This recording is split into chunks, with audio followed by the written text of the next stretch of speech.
You finally found the car. You negotiated the price. You feel good. And then they walk you into a small back room, the finance office. And that's where the real deal happens. Not the one on the sticker. The one they've been planning since you walked through the door. Most people spend weeks researching which car to buy. They compare models, read reviews, maybe even negotiate the sticker price down a few $100s. And then they spend less than 10 minutes in the finance office, which is exactly what dealerships are counting on. In this video, we're pulling back the curtain on exactly what happens in that back room, what they're selling you, why it's costing you thousands, and what to do about it before you ever sit down. Let's start at the beginning. The finance office, sometimes called the F&I office, which stands for Finance and Insurance, is a separate room at the dealership where you finalize the paperwork and financing for your car purchase. Here's what most people don't realize. The salesperson you've been talking to all day gets a commission on the car. But the finance manager in that back room, they get a commission on everything else. Every product they add to your deal. Every percentage point they tack onto your interest rate. Every signature they get from you means more money for them. The finance office is not a formality. It is a second sales pitch, one that most buyers never see coming because they think the hard part is over.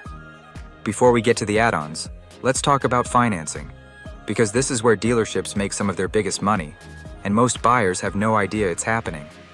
When you finance a car through a dealership, the dealership doesn't actually lend you the money. They work with banks and lenders behind the scenes. Those lenders give the dealership what's called a buy rate, the lowest interest rate you actually qualify for based on your credit. But here's the thing. The dealership is allowed to mark that rate up. So if the bank says you qualify for 5%, the dealership might tell you 7% and pocket the difference as profit. That markup is called dealer reserve, and it's completely legal. On a $35,000 car loan over 60 months, the difference between 5% and 7% is over $1,800 in extra interest you never had to pay. This is why you should always get pre-approved for a loan from your own bank or credit union before you walk into a dealership.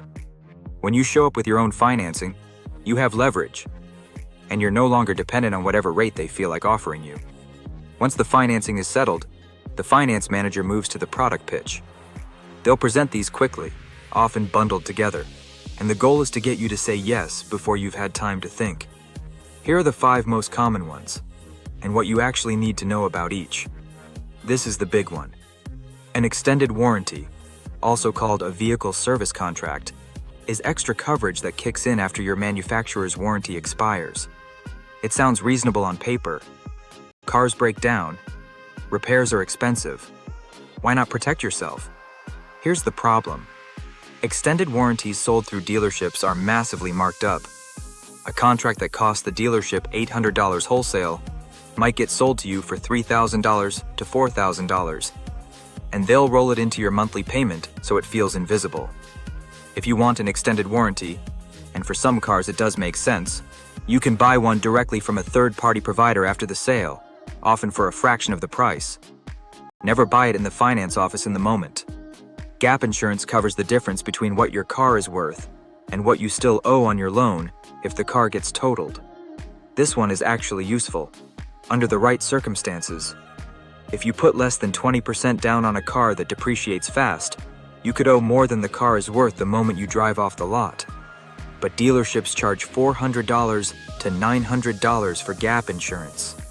Your own auto insurance company or your bank will often sell you the exact same coverage for $20 to $40 a year.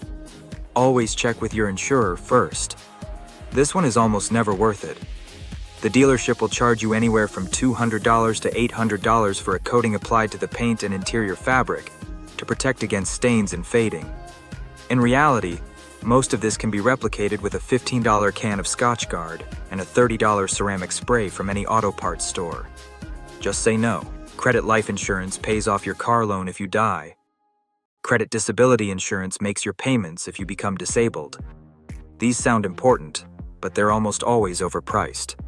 And if you already have life insurance or disability coverage through work, you're paying for a duplicate. Skip them unless you have a very specific reason. This covers repair or replacement of tires and wheels, damaged by potholes or road hazards. It's a real enough risk, but the pricing in the finance office is inflated. The fine print is full of exclusions, and many credit cards and auto insurers already include some form of road hazard protection. Before you buy anything in the finance office, ask yourself, can I get this somewhere else for less? The answer is almost always yes. Knowing what they sell is only half the battle. The finance office also relies on specific psychological pressure techniques, and when you know them, they lose their power. Instead of telling you the total cost of an add-on, they'll say it's only $18 more a month. That sounds harmless. But $18 a month over 60 months is $1,080. Over 72 months, which is increasingly common, it's $1,296. Always ask for the total cost, not the monthly cost. They'll offer you multiple products at once, bundled into one protection package. This makes it harder to evaluate each product individually and easier to say yes to the whole thing. Ask them to price each item separately. Always. This pricing is only available today because it's rolled into your financing. This is almost never true. There's no legitimate reason an extended warranty can't be purchased next week. Don't let urgency push you into a decision. You've been at the dealership for 3 or 4 hours. You're tired. You've already said yes to so many things. The finance office comes at the end deliberately, when your decision fatigue is highest and your resistance is lowest.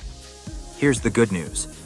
Once you know how the finance office works, you can walk in prepared and walk out ahead. Here's your 5-step game plan. Get pre-approved for financing from your bank or credit union before you visit any dealership. Know your rate going in. Research add-ons before your visit. Know that gap insurance is cheaper through your insurer. Know that extended warranties can be bought later. When they pitch you, you're just declining, not learning. Ask for the out-the-door price in writing before you enter the finance office. This is the total. Tax, fees, everything. If numbers change in the finance office, you'll know immediately. Never give a monthly payment number as your target.